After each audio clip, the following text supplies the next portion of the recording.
Good evening. My name is Stephen Gainey, and I'm the proud superintendent of the Randolph County School System.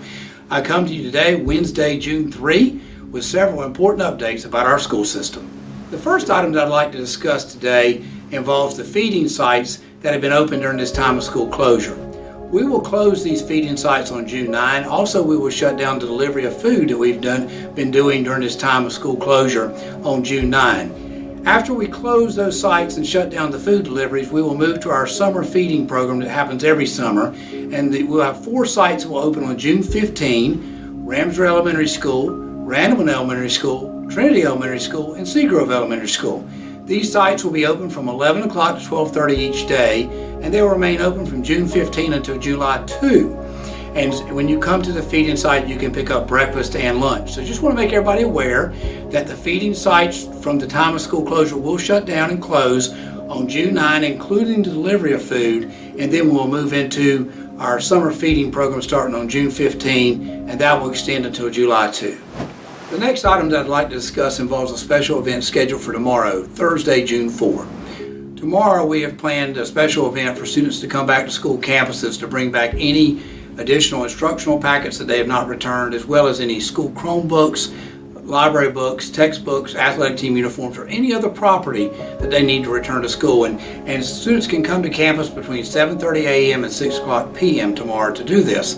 Also want to remind everybody that if a student has personal items that have been in the school since March 13 when we closed school, that we will let one person from each car get out of the car and go into the school and get these personal items. So please, I encourage everybody to take advantage of this special event so that we can close the 2019-2020 school year in a positive and effective manner. At this time, I want to share some information regarding school calendars. To begin with, the last official day for students for the 2019-2020 school year will be June 9. Also, in recent weeks, our Board of Education has had to approve revised calendars for our 30 traditional schools and for our Randolph Early College High School due to legislation that was passed several weeks ago. These revised calendars have led to some changes in the start date for the 2020-2021 school year for our schools.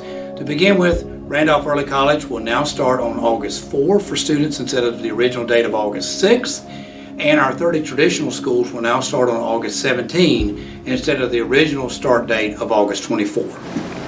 In addition to the calendar information that I just talked about, I'd also like to share some information about some special events that showcase our great employees throughout the school system. These special events are scheduled each spring. However, because of the school closure, we've had to move them to the beginning of the 2021 school year. So I want to give these new dates, or the new dates for these events at this time. Begin with our employee recognition ceremony will be on August 17. We'll start that event with a reception at 4:30, and then we'll move into the ceremony at 5 o'clock. That event will be held in the Board of Education room. Also, the Teacher of the Year banquet has been moved to September 1 at 6 o'clock. It will be held at Pinewood Country Club. And finally, our annual retirement banquet has been moved to October 13. It will be held at 6 o'clock at AVS Banquet Center. Just want to get those dates out there for our employees, and just, I appreciate everybody's patience, because these are wonderful events and are great opportunities for us to showcase the great employees we have in our school system. And we're just looking forward to having these events when we get ready and to get the 2021 school year going. We're looking forward to having these events rescheduled so we can showcase our employees. In the final part of today's video, I want to share some information regarding some actions that are occurring in our school system as we prepare for the 2020-2021 school year.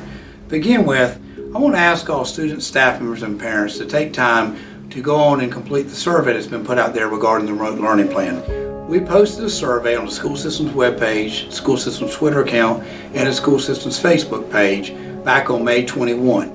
Also, this survey was posted on each school's webpage. The purpose of the survey was for us to obtain some feedback regarding the remote learning that has occurred during the past several months. More specifically, we really were trying to find information around 3 topics. What has worked well with remote learning during the past few months? What has not worked well during the past few months? And what improvements or suggestions are there for us to improve our remote learning plan as we move forward? Now, we're working on a remote learning plan that was outlined by legislation. Every school system is required to have one, and we have to submit ours to the State Board of Education no later than July 20th.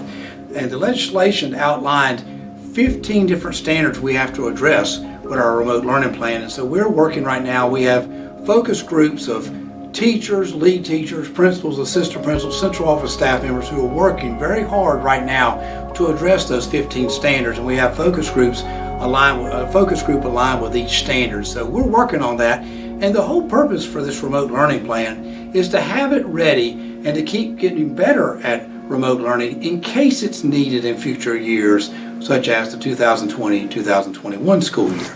In addition to the work with the remote learning plan, another group of staff members is actively working to develop a back-to-school plan for our school system for the 2020-2021 school year. And this plan is focusing on 6 major areas. The areas are academics, communications, finance, human resources, operations, and student services. With regard to the back-to-school plan, I want to just give you some examples of the topics that are being discussed during the staff members' work with this plan.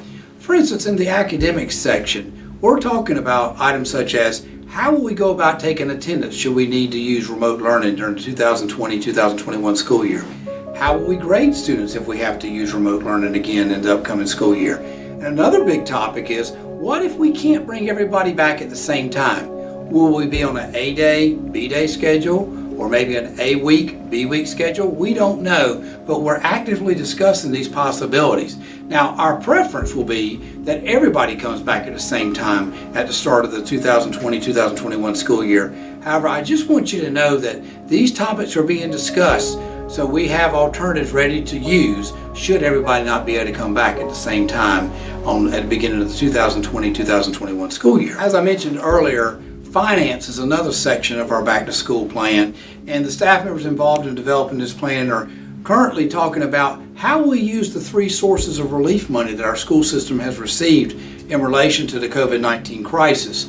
When we talk about this relief money, we're talking about how can we use this to expand our resources so we'll be better prepared for remote learning should we have to use it during the 2020-2021 school year. We're also discussing ways to maintain the safety for our students and staff members on our school campuses when we return for the 2020-2021 school year. The final group of examples I wanted to share involves the student services section of our back-to-school plan. And in this section, we've included extracurricular activities, which include activities such as chorus, marching band, and athletics.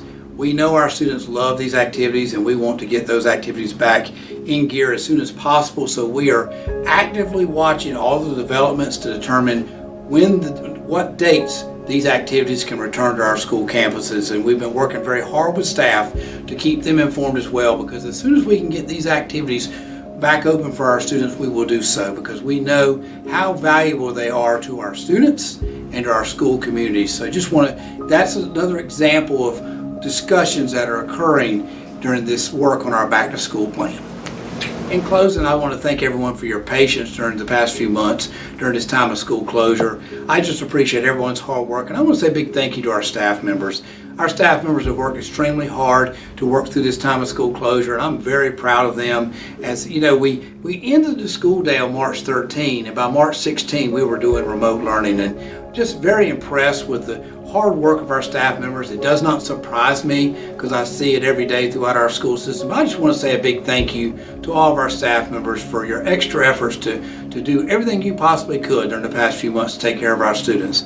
I hope everyone has a great summer. We will continue to bring updates throughout the summer as we make plans for 2020-2021 school year. It's going to be another great school year in the Randolph County school system, and please know how much we miss everybody, and we look forward to everybody's return to campuses in August.